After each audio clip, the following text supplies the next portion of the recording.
दोस्तों गौतम अडानी ने अपने एफपीओ का 20,000 करोड़ रुपए जैसे ही अपने इन्वेस्टर्स को वापस करने के लिए कहा, वैसे ही उनकी कंपनी के शेयर्स 26% से ज्यादा गिर गए। वैसे दोस्तों ये किसी भी बड़ी कंपनी के लिए एक बहुत ही बड़ी गिरावट हो जाती है। वैसे अगर लास्ट 5 से 6 दिनों में देखा जाए तो इनकी कंपनी के मोस्ट ऑफ द शेयर्स 50 से 60% गिर चुके हैं। जैसे दोस्तों अडानी की अपन मेन कंपनी को ही देख लेते हैं, अडानी एंटरप्राइज। इसके शेयर्स तो लास्ट 5 दिनों में 52% गिरे हों और लास्ट ही दिन में इनके शेयर्स गिरे हैं 26%। एंड दोस्तों 5 दिन पहले इसके एक शेयर की कीमत हुआ करती थी 3500 रुपए और आज की डेट में इसके एक शेयर की कीमत है 1500 रुपए। और तो और दोस्तों इन सभी चीजों के अलावा गौतम अडानी जो 7 से 8 दिन पहले दुनिया के सबसे रिचेस्ट लोगों की लिस्ट में तीसरे नंबर पर आते थे, वो आज की डेट में 17th नंबर पर है। और दोस्तों उनकी नेटवर्थ अब सिर्फ 64 बिलियन डॉलर्स ही रह गई। और दोस्तों वहीं पर अगर मुकेश अंबानी को देखा जाए तो इसके पहले वो 9th नंबर पर थे और अब वो 11th नंबर पर आ चुके हैं सबसे रिचेस्ट लोगों की लिस्ट में और उनकी नेटवर्थ है अभी के लिए 82 बिलियन डॉलर्स। और दोस्तों अगर रिचेस्ट लोगों की लिस्ट ही देखी जाए तो मार्क जकरबर्ग गौतम अडानी से सिर्फ एक पायदान ऊपर है, वो 16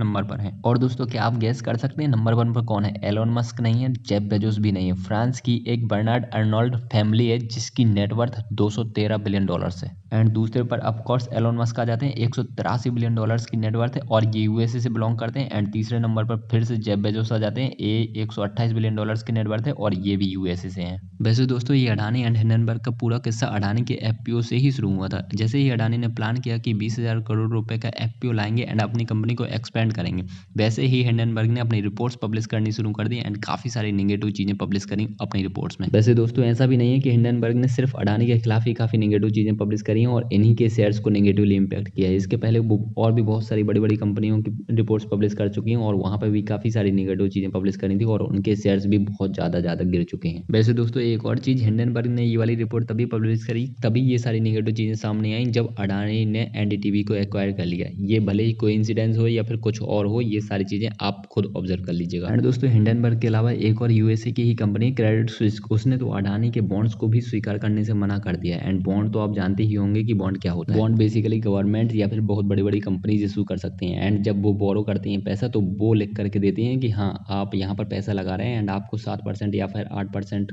के रिटर्न लगातार मिलते रहेंगे एंड आप गवर्नमेंट को या फिर बड़ी कंपनीज को पैसे दे देते हैं। और दोस्तों बॉन्ड्स पर अक्सर ही ये वाली चीज लागू हो जाती है कि जितनी ही ट्रस्टेड गवर्नमेंट या फिर जितनी ही ट्रस्टेड कंपनी होगी उन्हें उतने ही कम इंटरेस्ट वाले बॉन्ड इशू करने होते हैं। जैसे दोस्तों एक एग्जांपल समझ लेते हैं, जैसे श्रीलंका के बॉन्ड्स हैं तो अगर वो बॉन्ड्स इशू करती है 9 से 10% के इंटरेस्ट पर तो भी कोई लेना नहीं चाहता। वहीं पर अगर इंडिया इशू करती है कोई बॉन्ड्स 6 से 7% के इंटरेस्ट पर तो सभी लोग लेना चाहते हैं। यही फर्क होता है एक स्टेबल कंट्री में एंड एक अनस्टेबल कंट्री में। और दोस्तों सेम चीज अप्लाई हो जाती है बड़ी कंपनी के बॉन्ड और छोटी कंपनी के बॉन्ड पे। तो आई होप दोस्तों आप लोगों को सारी जानकारी पसंद आई होगी एंड सारी चीजें समझ में आई होंगी। कोई भी डाउट या क्वेरी आती है आप कमेंट जरूर कर सकते हैं। एंड फाइनली दोस्तों अपन तो एज एन इंडियन यही चाहेंगे कि अडानी कंपनी इन सारे संकटों से बाहर आ जाए और प्रॉपर तरीके से ग्रो करे एंड उसके साथ साथ अपनी इंडियन इकोनॉमी भी ग्रो करे। आई होप दोस्तों आप लोगों को सारी जानकारी बहुत प्रॉपर तरीके से समझ में आई होगी। अपन मिलते हैं अगले वीडियो में, आप लोग अपना ध्यान रखिएगा। Bye bye, take care.